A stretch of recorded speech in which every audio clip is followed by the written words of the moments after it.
इफिसियों की पत्री पहला अध्याय का 3 वचन।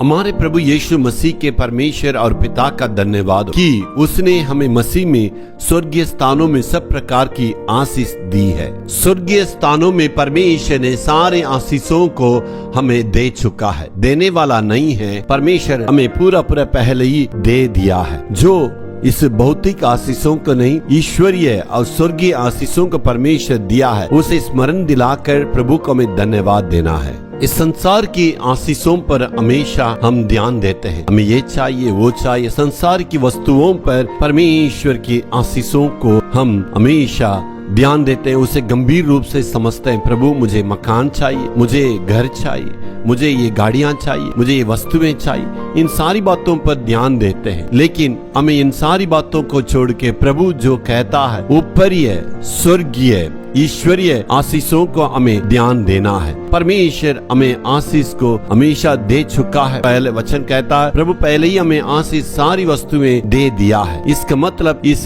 स्वर्गीय और आत्मिक आशीषों को प्रभु से प्राप्त करने के लिए हमें धन्यवाद देना है। उसे भी पौलुस कहता प्रभु हमें दे दिया है। इसके बाद हमें आत्मिक आशीषों के लिए दुआ मांगने की आवश्यकता नहीं है, हमें प्रभु दे दिया है। जी हाँ, पौलुस कहता है यीशु मसीह क्रूस पर मरा, दुखों को उठाया और तीसरा दिन जी उठा और उसके द्वारा हमें आशीष को दिया है। इसके बाद आने वाला नहीं है आशीष, प्रभु हमेशा पहले ही वो आशीषों को दे दिया है। इसलिए उस आशीषों को स्मरण दिलाकर प्रभु को हमें धन्यवाद देना है। प्रभु यीशु मसीह की आशीषों को हमें प्राप्त करने की आवश्यकता है, आत्मिक आशीषों को प्राप्त करने की आवश्यकता है। मत्ती 6 अध्याय में लिखा है पहले परमेश्वर की धार्मिकता उसके राज्य को खोज करो, बाकी सारे वस्तुएं तुम्हारे लिए मिल जाएंगी। जी हाँ, पहले परमेश्वर की उस आत्मिक आशीषों पर, प्रभु की धार्मिकता पर, उसके राज्य के लिए हमें सोचना है। इसका मतलब परमेश्वर को प्राप्त करना, यीशु मसीह को ग्रहण करना, यही सबसे बड़े आशीष है। इस दुनिया में बहुत सारे आशीषें हो सकती है। यदि कोई व्यक्ति यीशु मसीह को ग्रहण करता है, यीशु मसीह को अपने पास रखता है, ये सारे आशीषों बढ़कर वही आशीष हमारे लिए सबसे बड़ा है। जी हाँ, परमेश्वर का राज्य और परमेश्वर यीशु मसीह को हमें खोजना है। बाकी सारे वस्तुएं प्रभु अपने आप से हमें देने के लिए तैयार है। Hallelujah, hallelujah.